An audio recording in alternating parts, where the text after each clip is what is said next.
최경환 경제부총리 내정자와 안종범 청와대 경제수석, 박근혜 정부 2기 경제팀 쌍두마차를 이루게 될 두 실세가 작품을 하나 만들겠다더니 고작 들고 나온 것이 부동산 규제 완화였습니다.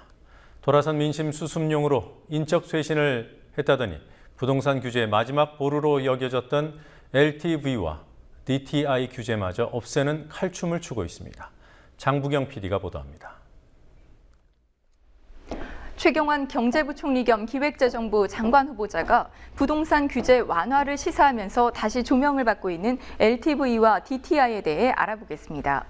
정부가 2002년 LTV, 2005년 DTI 제도를 도입한 이유는 부동산 시장의 과열을 막기 위해서였습니다.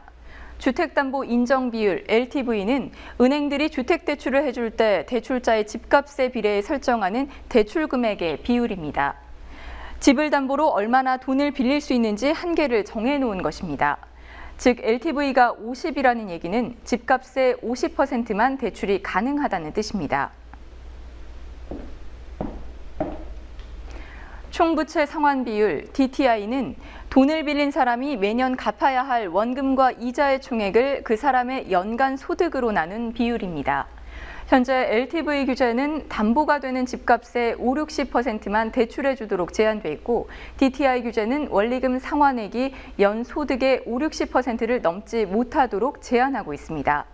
서울 지역에 거주하는 경우 연소득이 5천만 원이라면 부채로 인해 한 해 동안 갚아야 할 원금과 이자 총액이 연소득의 50%인 2,500만 원을 넘을 수 없습니다. 부동산 시장에 있는 마지막 규제인 이 제도들이 박근혜 정부에서 완화될 것으로 예상됩니다. 이를 시사하는 관련 발언들 보겠습니다. 최경환 경제부총리 겸 기획재정부 장관 후보자입니다. 그는 2007년 대선 당시 박근혜 후보의 이른바 줄푸세 공약, 세금을 줄이고 규제는 풀고 법질서는 세우자는 공약을 주도했던 인물입니다. 지난 13일 청와대 인사 발표 직후 지금은 부동산이 불티나게 팔리고 프리미엄이 붙던 한여름이 아니고 한겨울이라며 한여름 옷을 한겨울에 입으면 감기 걸려서 죽지 않겠느냐며 LTV, DTI 규제 완화의 뜻을 강력히 시사했습니다. 지난 4월 국회에서는 LTV, DTI와 같은 자금 차입 규제를 합리화하겠다며 직접 언급하기도 했습니다. 최경환 후보자와 호흡을 맞추는 안종범 신임 청와대 경제수석입니다. 안 수석은 어제 춘추관 첫 브리핑에서 최 후보자의 겨울옷 발언에 관한 견해를 묻자 새 경제팀이 기존의 것과 새롭게 조화되게 만들 준비를 하고 있을 것이라고 말했습니다. 최경환 후보자와 뜻을 같이 한다는 얘기입니다. 최 후보자는 이미 안종범 수석과 함께 작품 하나 만들겠다는 말도 한 적이 있습니다. LTV, DTI를 완화하면 가계부채가 늘 수도 있어 우려했던 한국은행도 이번에는 중립적인 입장을 보이고 있습니다. 이주열 한국은행 총재입니다.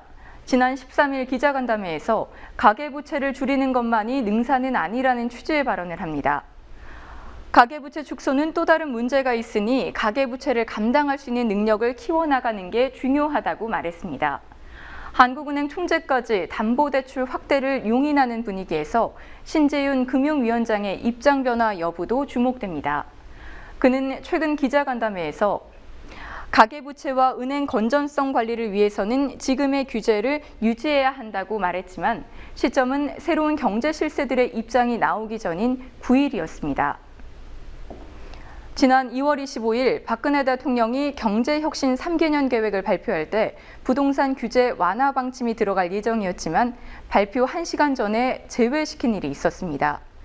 지지율이 고공행진을 하던 시점에도 주저했던 이를 민심 수습을 위해 단행한 개각으로 밀어붙이는 상황은 정상적인 정치 논리로는 이해가 불가능해 보입니다. 국민TV 뉴스 장부경입니다.